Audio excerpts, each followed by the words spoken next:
अस्सलाम वालेकुम। आज हम आपको सिस्ट के ट्रीटमेंट के बारे में बताएंगे। तो इसकी मुख्तलिफ टाइप्स होती हैं। जैसे आप देख रहे हैं कि ये पाँव में यहाँ पे ऐसे सिस्ट है, ये जो स्वेलिंग हम देख रहे हैं, तो ये आमतौर पे मसल्स होते हैं, उनके टेंडन के साथ एसोसिएटेड सिस्ट भी होती है, और गैंग्लियन सिस्ट भी इस जगह पे होती है, जो कि फिर दर्द कराती है और बाज़ औक़ात खड़े होने में, और फिर उसमें इसमें जब ज़्यादा देर खड़े होते हैं तो दर्द बढ़ता जाता है। तो अभी अल्ट्रासाउंड में हम देख रहे हैं कि ये वो सिस्ट आ रही है।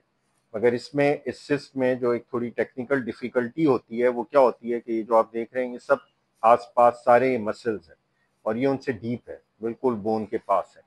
तो अब अगर हम सर्जरी में इसके जाते हैं इसके रिमूवल के लिए, तो उसका नुकसान क्या हो सकता है कि ये मसल्स जो इसके साथ हैं, ये मसल्स डैमेज हो सकते हैं, ये कट सकते हैं, और फिर उसकी वजह से पाँव में कमजोरी आ सकती है। तो अब इसमें बेहतर तरीका इलाज क्या होता है कि हम बगैर सर्जरी के इसको नीडल के ज़रिए से और दवा के ज़रिए से ट्रीट करें। तो अब हम इंशाल्लाह इनका यही प्रोसीजर करेंगे।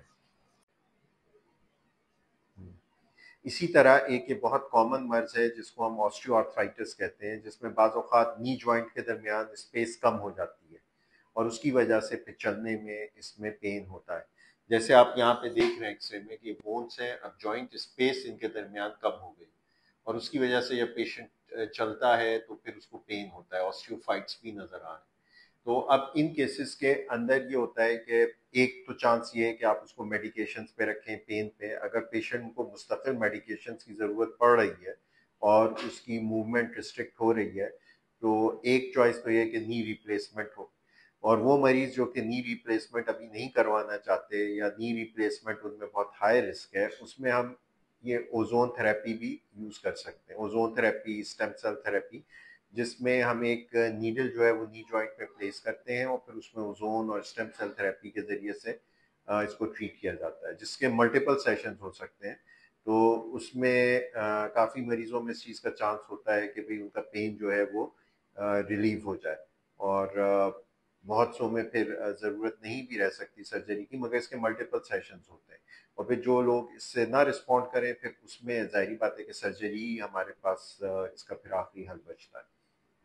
तो अब इसमें ये जो हमारे पास तरीका है इंटरवेंशनल रेडियोलॉजी में, तो इसमें हम बगैर सर्जरी के अब एक मिनिमल इन्वेजिव तरीके से और नीडल के ज़रिए से इन चीज़ों को ट्रीट कर सकते हैं।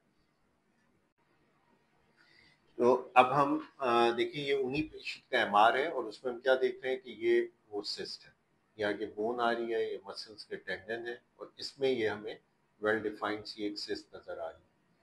तो ये सिस्ट का जब प्रेशर बिल्ड होता है तो ये पेन कराती है, और फिर पेशेंट जब लंबे अरसे तक पेन मेडिकेशन यूज करता है तो फिर वो उसके लिवर और किडनी इन सब को डैमेज कर सकते हैं। तो इसलिए इनका ट्रीटमेंट करवाना ज़रूरी है।